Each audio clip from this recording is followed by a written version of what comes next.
Y'all come on and ride with me. I'm on the road. Ride with me, y'all. Come on and ride with me. Um, One of the hardest things you will ever do. One of the hardest things you will ever do is break a generational curse. One curse, not curses, just one. One of the hardest things you will ever do is break a generational curse. That's outstanding if you can break more than one, like I've done. But one of the hardest things you would do, because in order to break a generational curse, you have to be separated. You have to be set apart, because you have curses in your family, right?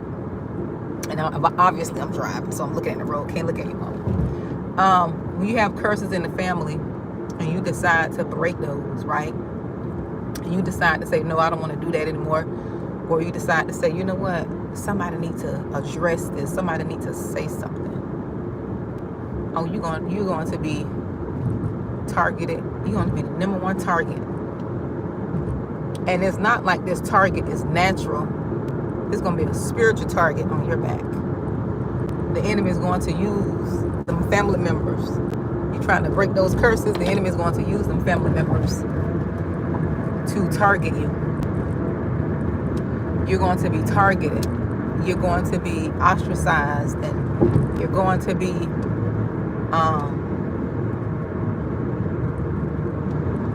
left out. And if you're not ready for that,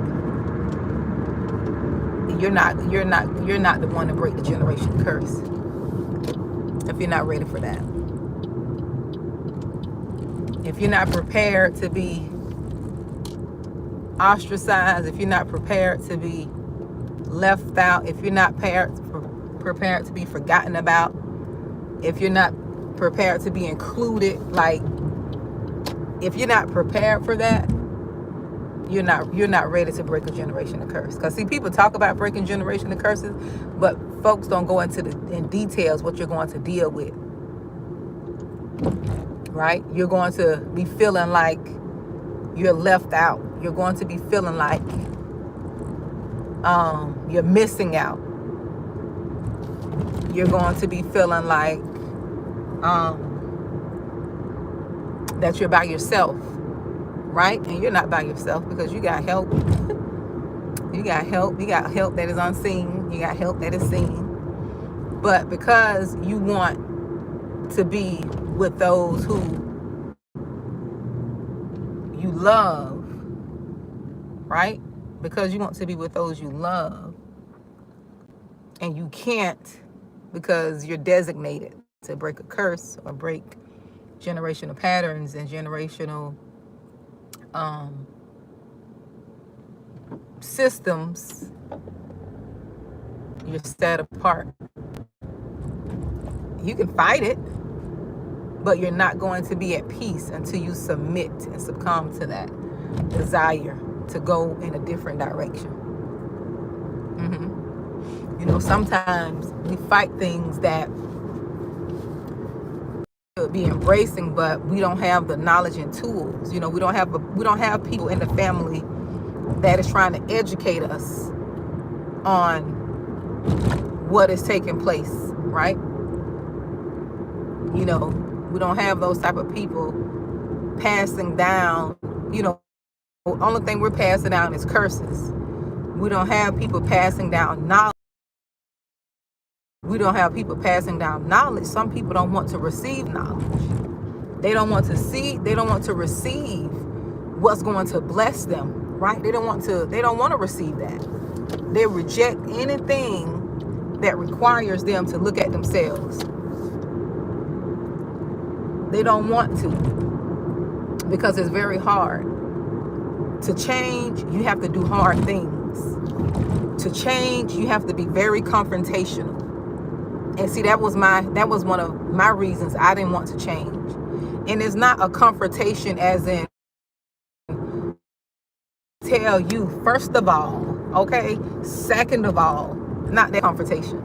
Not that hood confrontation, but the confrontation of truth. Oh, we don't want to deal with that, because that is hard. It is hard going to a loved one and telling them you're in error. It's hard going to an elder in your family. It's hard going to someone who is older sibling, an older, just the elder. It's hard going to them and saying, you know what, you in error. You wrong. You are wrong. That is the hardest thing. Oh, it's hard. It's very hard. But we don't want to do it because it's hard. Right? We don't want to do it because it's hard. And it's I was like that. I didn't want to confront anyone. When he was giving me things to tell people and truths to tell people, I didn't want to do it. I was scared. I was afraid because I knew how people were. I knew that if I told people the truth, the relationship was going to be over. I knew it. You could feel it. When you confront someone and tell someone the truth, how they're going to be with you. So I didn't want to have to deal with that. I didn't want to have to deal with that confrontation, right? I didn't want to have to deal with any of that type of stuff because I didn't like conflict.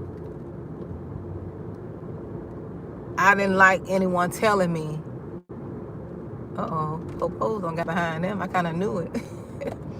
I didn't like anybody telling me, let me pull over. Let me slow down. Because I forgot we got to pull over and slow down. But I didn't like anyone telling me, I didn't like confronting people. Let's just say that. With truth. I'll joke and jive all day. I'll talk about silly stuff all day. But when God started telling me, you know what? It's time out for playing. Time out for joking and jiving. It's time for you to make some corrections. It's time for you to tell people the truth. I didn't want to do it. First of all, he took me through my truth. I had to deal with myself. That's where it starts. He's going to have you reckon with yourself first. And that's what I had to do. I had to reckon with myself. And then he took me to, correcting and dealing with the bloodline stuff. And we don't want to do that because sometimes our loyalty is to people who have done things for us, but we feel like we can't correct because they've done so much for us.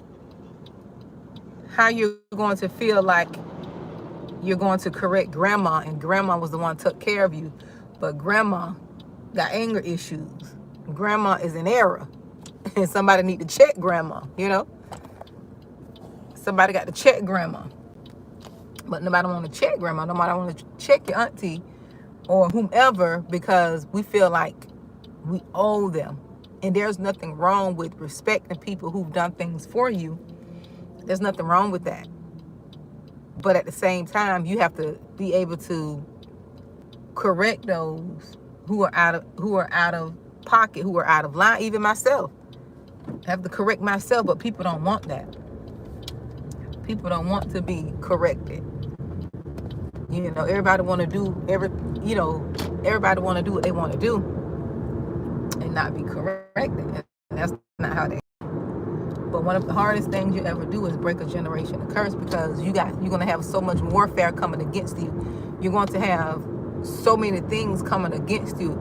Not only are you going to have ancestral spirits and ancestral pullings coming, you're going to have the current people who are being used by the enemy coming against you and speaking against you too. One thing about breaking a generational curse in the family is everybody knows what's going on. They talk about it amongst each other, but they won't bring it out in the open. They won't address it to where it needs to be addressed and with whom it needs to be addressed. We'll talk about our issues and what somebody did to us about everybody else, but the person, we need to talk to the person about the issue. Right? I should have had some cash on me. I had to start back carrying my money with me like I used to. But you can't. Yeah, you won't. That's the hardest thing. That's the hardest thing. And it is hard in the beginning because you're going to be by yourself. It's very hard in the beginning because you're just going to feel like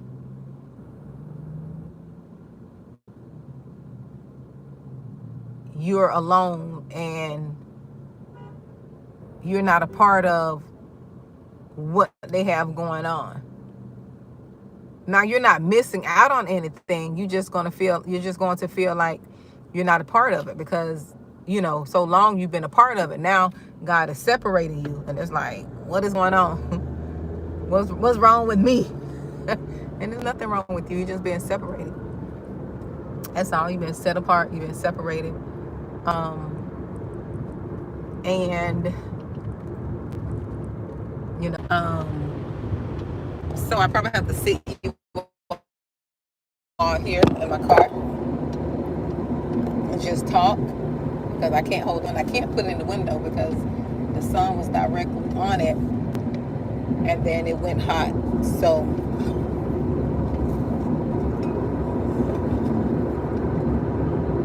I'll just talk like this. Let me know if y'all can hear me. If you can hear me, that's fine. But yeah,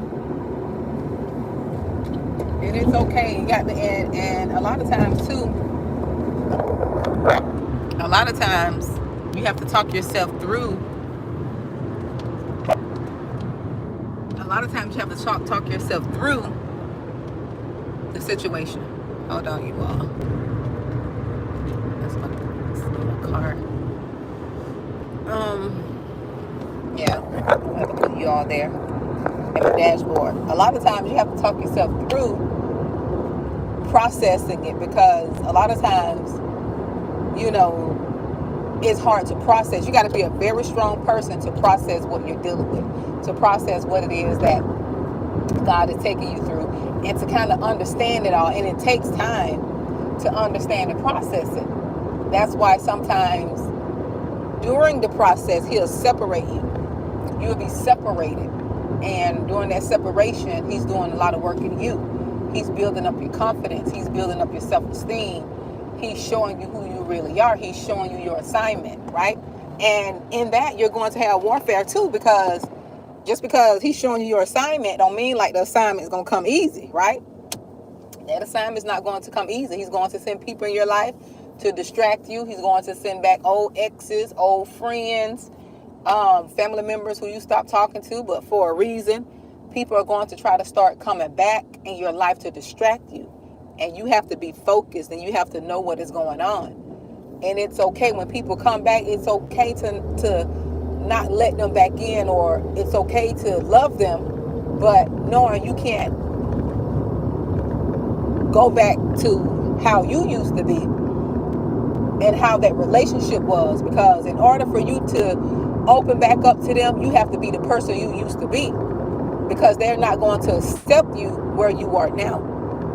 They're not going to accept you where you are. Let me know if y'all can hear me. Can you all hear me good? Can you all hear me good? Let me know if you can hear me.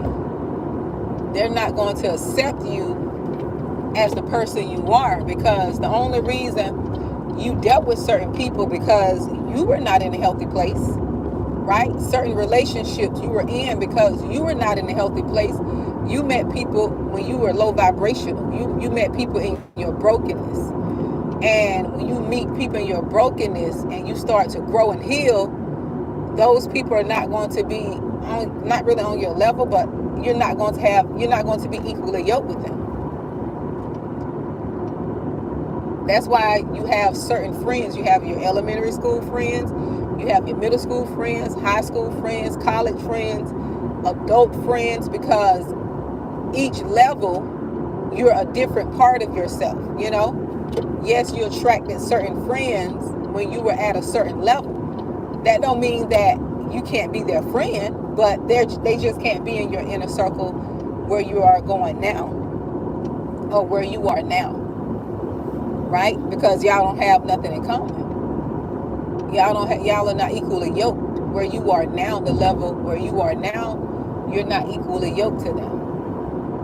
Y'all won't, they won't be able to, they're not on the level, they don't have the mindset that you have. They still have the mindset from where you left them, right? You're trying to grow, and they remember you being a certain way because you are not where you are now.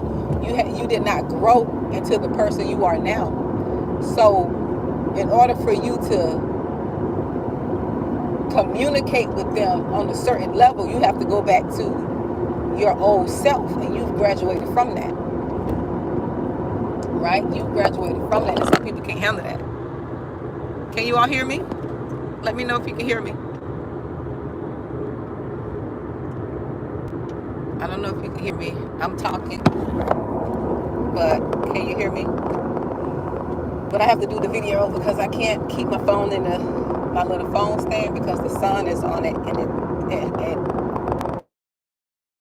makes my phone hot. It's causing my phone to run hot.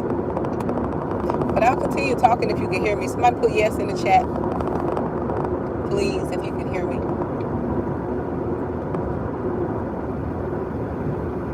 I don't think anyone can hear me. But you'll have to become someone else, or you'll have to dumb yourself down, or you will have to try to pretend that you have not grown to the level that you've grown to, right? It's almost like you have to dumb yourself down or try to make people feel comfortable because you outgrew them. You're so far past them because you've been doing a lot of work on yourself. You've been doing a lot of work on yourself. You've been healing. You've been uprooting different things about yourself. Okay. I need to slow down because he's showing over there clocking. So once you start doing the work on yourself, it's going to be hard to go back. So unless you just enjoy people pleasing, it's going to be hard to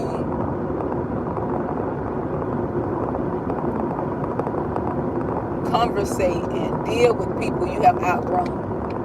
And some people feel bad about that. Some people feel bad about outgrowing people because, especially in certain communities, they make you feel like you sold out, like you're a sellout or something. Like, oh, now you think you better?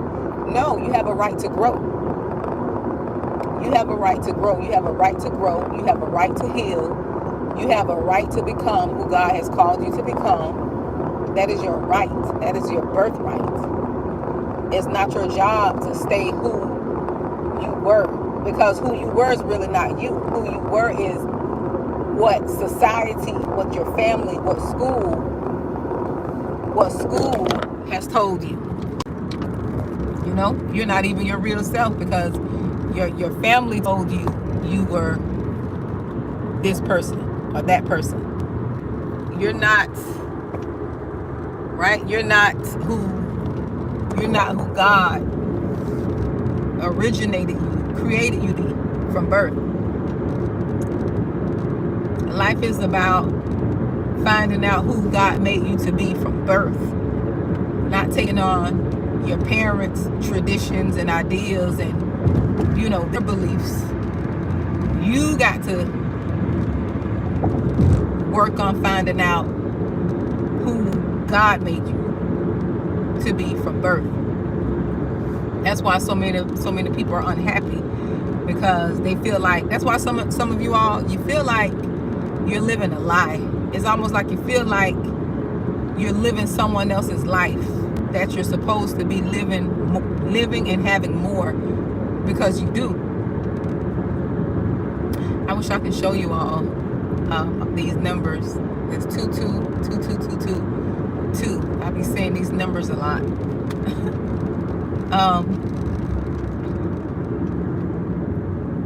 And to you all who are seeing all these numbers, regardless of what people say, because people don't understand that they're not angel numbers. They're very prophetic numbers. So if you're seeing these numbers, God is trying to wake you up and speak to you, right? Everything is not the devil. You know, I had someone tell me, "Oh, those angel numbers." No, you don't understand. And it's okay if people don't understand, because you're not you're not delving in anything in witchcraft. I don't even subscribe to my horoscope, zodiac sign. I don't even get into that. You know how some people used to be, "Oh, what are you? What are you?" I don't even. That's not something I do anymore, because I understand the root of it, right? But if you're seeing these numbers, repeated numbers, 111, 333, 444, that's God trying to, speak with you and show you really who you are. You have a prophetic call on your life. I'm not saying you're a prophet, but you have a prophetic call, right? And it's up to you to discover what that is. You don't need anybody to tell you. You need for God to tell you. And that's how we get messed up and stuck in religion and stuck behind the four walls, because we want somebody to tell us who have not been called to tell us, right? Some of these people have these titles and they were not called in that anointing. Somebody put them there. They're treating pastoralship and leadership as if it's a career. It's not a career. Like, that's not something you even want to do, because of the weight that you have to carry on that thing. Like, the souls and the people you're responsible for, people who are called to that don't want that. People who want to treat it as a career, they just doing it for themselves. Folks don't want to. Folks who are called to that. Yeah, my phone is getting warm. Folks who are called, they don't want that. They don't want that. They run from it. They run from that, and I don't blame them, because it is a heavy burden. Like, who wants to be responsible? Like, no. But some people are called. It's a calling. It's not a career.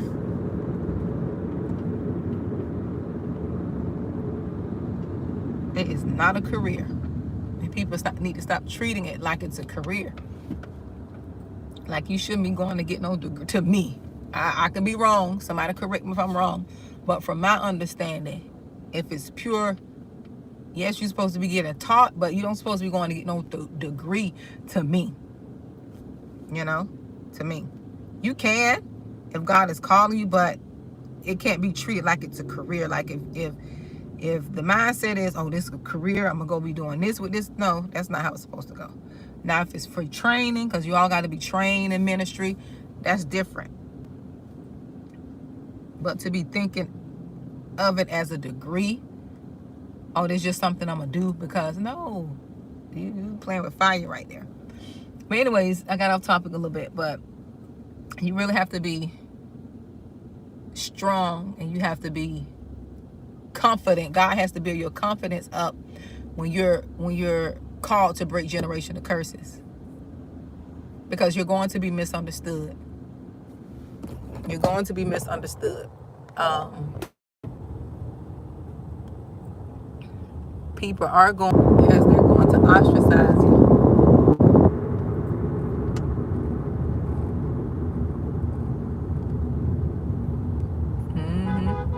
Yes, they are.